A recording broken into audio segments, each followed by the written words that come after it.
মন্দিরটি বানানো হয়েছিল এক বিশালাকার পৌরাণিক গ্রন্থে সূর্যদেবের এই চাকাগুলো রথের চাকা। সময় নির্ধারণ: মন্দিরের এটি একটি ধ্বংসাবশেষ। 16টি কাঁটা রয়েছে প্রত্যেকটি চাকাতে। চূড়ায় ছিল বিশালাকার 52 টনের একটি চুম্বক। মন্দিরের গর্ভগৃহে ছিল একটি শূন্যে ঝোলা সূর্য মূর্তি। মন্দিরটি পাথরের মধ্যে লোহার ক্ল্যাম্প লাগিয়ে তৈরি করা হয়েছিল। চুম্বকটির কারণেই মূর্তিটি শূন্যে। পর্তুগিজরা এই চুম্বকটি একটি নাট্য মন্দির ছিল। নমস্কার সকলকে, পুরী ট্রিপের আজ আমাদের 7ম পর্ব। আজ আমরা চলে এসেছি কোণার্ক সান টেম্পলে। পুরী থেকে 65 কিলোমিটার, ভুবনেশ্বর থেকে প্রায় 65 কিলোমিটার দূরে অবস্থিত এই সূর্য মন্দিরটি। আজও সমস্ত বিশ্বের কাছে এই মন্দিরটি একটি বিস্ময়। অনেক ইতিহাস জুড়ে রয়েছে এই কোণার্ক মন্দিরটির সাথে। মন্দিরটি প্রথম তৈরি করেছিলেন রাজা নরসিংহদেব। রাজা নরসিংহদেবকে তার মা কস্তুরী দেবী বলেছিলেন, পুরীতে তোমার পিতা যেমন এক অলৌকিক মন্দির বানিয়েছেন, তুমিও কোণার্কে তার থেকেও এক বিস্ময়কর বড় সূর্য মন্দির বানাও। রাজা জিজ্ঞাসা করেছিলেন, সূর্য মন্দিরই কেন?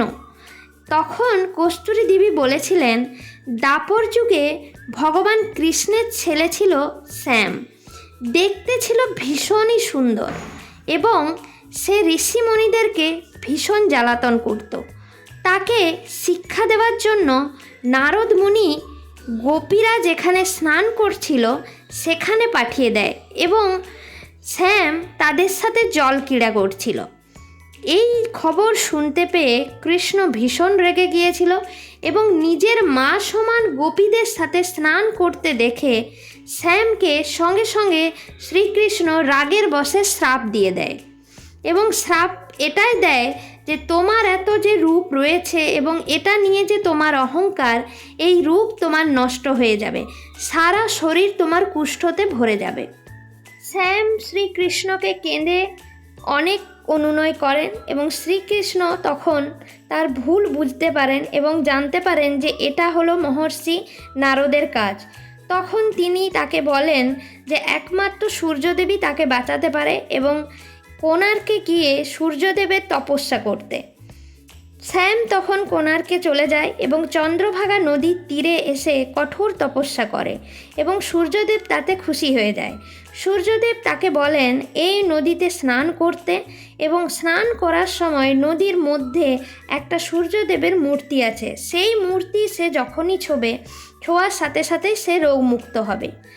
সূর্যদেবের কথা মতোই শ্যাম নদীতে স্নান করে এবং সেই মূর্তিটি খুঁজে পায়। মূর্তিটা ছুঁয়েই সে পুরো সাপ মুক্তি হয় এবং তার সারা শরীর আগের মতোই সুন্দর হয়ে যায়। এই মূর্তিটি তখন শ্যাম পাশেই চন্দ্রভাগা নদীর তীরে প্রতিষ্ঠা করে এবং একটি ছোট্ট মন্দির বানায়। কস্তুরী দেবী বলেন এই মন্দিরে তিনি এসে পুজো করেছিলেন এবং রাজা রণসিংহদেবকে পুত্ররূপে পেয়েছিলেন, তাই তার ইচ্ছা যে একটা বিরাট বড় এখানে সূর্য মন্দির বানানোর। মায়ের কথা শোনা মাত্রই রাজা নরসিংহদেব তাকে প্রণাম করে মন্দির নির্মাণের কাজ শুরু করে দেয় এবং 12 বছর ধরে প্রায় 1200 কারিগর দিয়ে এই মন্দির বানানো হয়। মন্দির নির্মাণের দায়িত্ব রাজা দেন শিবে সামন্তরায়কে এবং তার সহকর বিশু মহারানাকে। মন্দির তৈরি হয়, কিন্তু মন্দিরের চূড়াতে কিছুতেই একটি মহাদিব্য চুম্বকীয় কলস বসাতে পারছিল না কেউই এবং সেটি সঠিক জায়গায় হচ্ছিল না। রাজা তখন সকলকে হুকুম দেয় যদি কলসটি কালকের মধ্যে না সঠিক জায়গায় বসে তাহলে কিন্তু সকলের মাথা কাটা হবে। বিশু মহারানার একটি ছেলে ছিল যার নাম ছিল ধর্মপদ এবং বয়স ছিল মাত্র 12 বছর। ধর্মপদ কারিগরদের এই চিন্তা দূর করার জন্য বাবার কাছে অনুমতি নিয়ে সোজা মন্দিরের চূড়ায় উঠে যায় এবং তার বুদ্ধিমত্তা দিয়ে চুম্বকীয় কলসটি সঠিক জায়গায় বসিয়ে দেয়। এই চুম্বকীয় কলসটি বসানোর পর সকলে ভীষণ আনন্দ হয়, কিন্তু কিছুজন আবার নিরানন্দ হয় এই কারণে যে রাজা যদি জানতে পারে এত কারিগর থাকা সত্ত্বেও একটা 12 বছরের বাচ্চা এই সমস্যার সমাধান করেছে, তাহলে কিন্তু রাজা সকলের মুন্ডু কাটবে। ধর্মপদ কি আর করবে, এই সমস্ত সমস্যা শুনে সে তখন মন্দিরের চূড়ায় আবার ওঠে এবং সকলের সমস্যার সমাধান করতে গিয়ে এবং তাদের জীবন বাঁচাতে গিয়ে সে নিজের জীবন দিয়ে দেয় এবং মন্দির থেকে সে চন্দ্রভাগা নদীতে ঝাঁপ দিয়ে দেয়। রাজা পরদিন সকালে এসে ভীষণ খুশি হয় এবং মন্দিরে প্রাণ প্রতিষ্ঠা করবে বলে, কিন্তু সামন্তরায় তাকে বলে যে এখন এই প্রাণ প্রতিষ্ঠা করা কিন্তু একদমই সঠিক নয়। কিন্তু রাজা তার কথা শোনে না, তাই প্রাণ প্রতিষ্ঠা যেমন দিনে করার ছিল সেই দিনেই করে দেয়। কিন্তু তারপর থেকেই বিভিন্ন রকম রহস্যকর ঘটনা ঘটতে থাকে এবং মন্দিরটি কিন্তু আস্তে আস্তে ভেঙে যেতে থাকে। এই সব দেখে মন্দিরটিতে কিন্তু আর কেউ যেত না, আর মন্দিরটিতে পুরোহিতরা সকলেই চলে গিয়েছিল। মন্দিরটি একটি বিরাট বড় খণ্ডর এবং ঝোপ জঙ্গলে ঘেরা হয়ে পড়েছিল। ইংরেজ আমলে ইংরেজরা এসে এই মন্দিরটিকে উদ্ধার করেছিল।